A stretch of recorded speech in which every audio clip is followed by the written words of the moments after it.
Hello! Let's continue our Sudoku Adventure with Robot by Randall. By the way, I'm not Ranksk, if you have not noticed. Ranksk is not feeling well this week, so I hope Ranksk feels better soon. Ranksk is probably seeing this while editing. Hi, Ranksk. But you get me this week. I do have my handy tea last time, so if you saw my last guest appearance, you know I'm all prepared to spill it all over the keyboard and have to pause in the middle of the video. I think that's what the adventure part in the title is all about. So let's see if we can get through this puzzle without spilling tea all over the keyboard. I suspect that we probably can. All right, so what are the rules to Robot by Randall? So first of all, we have normal Sudoku rules, so I'm happy with that. Then we have this sort of indexing constraint. So the cells in column 1 index the location of the 1. So for example, if this is a 5, it's telling me that the 1 in this row goes there. This cell does the same thing, except for the location of the 4 in the row. So this is, I guess, a 1-4 puzzle. The 9x9 version would be a 1-5-9 puzzle, but we're not so lucky. We only get one of each in this case. So we have that. And then last but not least, we have the green lines are German whispers. So if you hang around here a lot, you probably are well familiar with these, but I will go over them in case you have not. Namely, along a green line, you need to make sure that digits that are next to each other need to be at least 3 apart. So 3 and 6 are exactly 3 apart. 3 is at least 3. 1 and 6 are 5 apart. 5 is at least 3. And we need to do that all the way along the line. Again, I'll mention if you're used to seeing these in 9x9, you might be used to them being at least 5 apart, but we shrink the distance when we talk about 6x6s to keep it interesting. So they're 3x3 apart. Okay, so that is our puzzle. So let's see what we can do. The numbers 1, 2, 3, and 4, 5, 6 are interesting in this puzzle for 2 different reasons. One concerns the green line, and one concerns the red indexing area. So let's go over the green line first, because I think the green line one is easier. Along the green line, because digits need to differ by at least 3, they're always going to bounce back and forth between one of these digits that I usually call the low digits and one of these digits that I'm going to call the high digits. So if this is high, it's 4, 5, or 6. If I go at least 3 away from this, this is going to be low. It's going to be 1, 2, or 3, and then it's going to bounce back. So actually, along this line, we're going to bounce back and forth between high numbers and low numbers. So that's one thing that I'm going to do, and I'm going to use that to color this line in a minute. But the other thing that is true is that actually in these 2 pink cells that occur in each box, one of these must be high and one of them must be low. So I'm claiming that one of these cells is always blue and one of them is always orange. I don't know which is which, but it's always the case. And the reason for that, you can actually figure out if you try and put 2 orange digits in these cells, because what does that do? This 4 says there's a 1 there. This 5 says there's a 1 there. Now that's a problem, and now you might be thinking, oh, that's a problem because of the green line, but that's not actually why it's a problem. It's a problem because these 2 put 2 1s into the same box. In this box in the Sudoku grid, it's only allowed to have 1 total 1.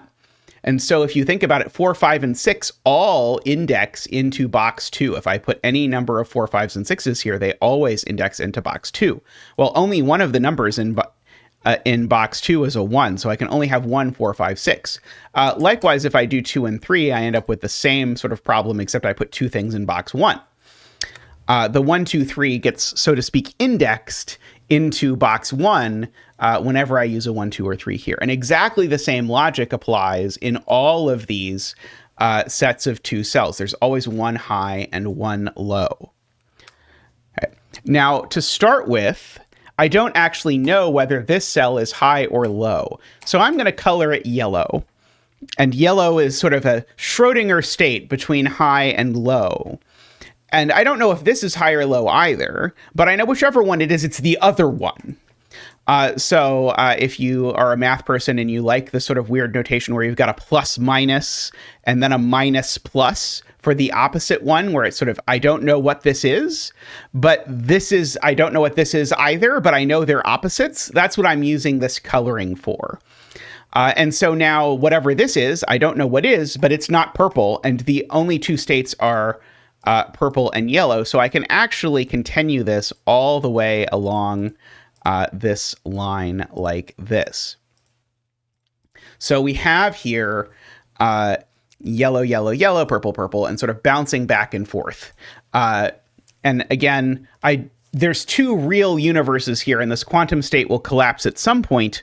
One is where all the yellows are blue and all the purples are orange, and the other universe is the opposite. All the yellows are orange and all the purples are blue. Okay.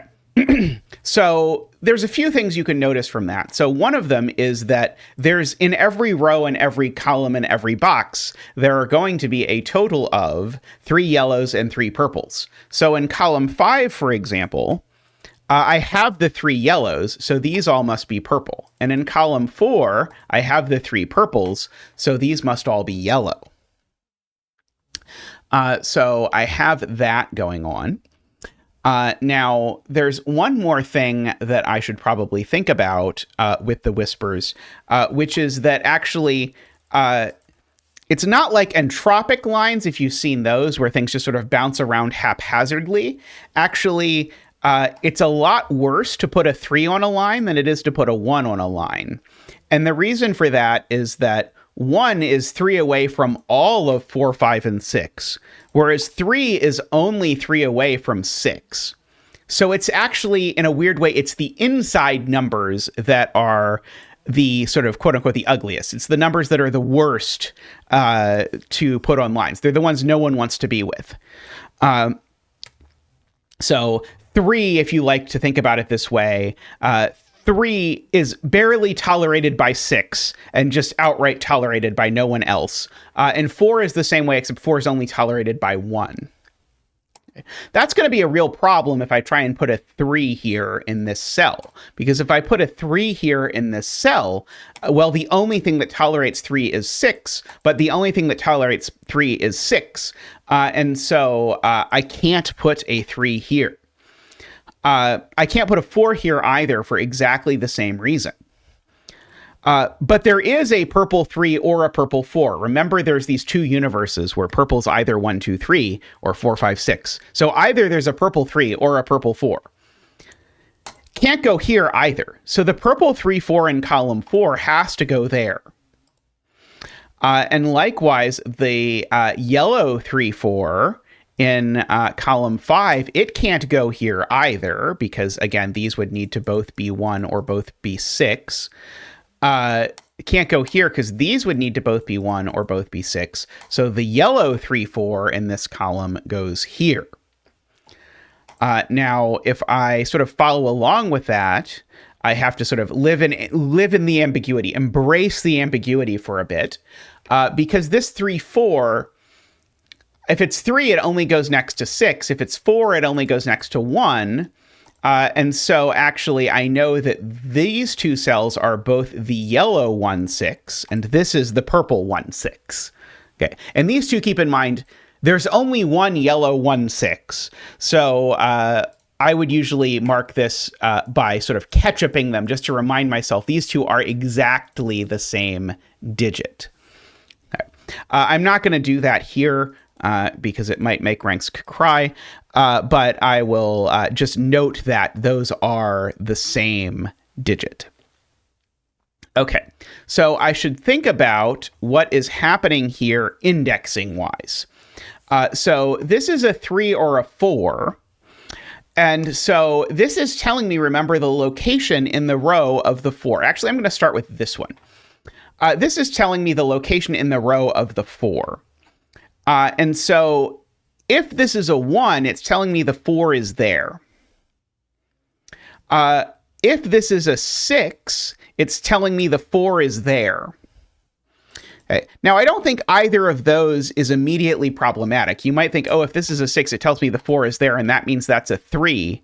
But actually, if this is a 6, this has to be a 3 anyway. So I think in that case, both of the worlds are consistent.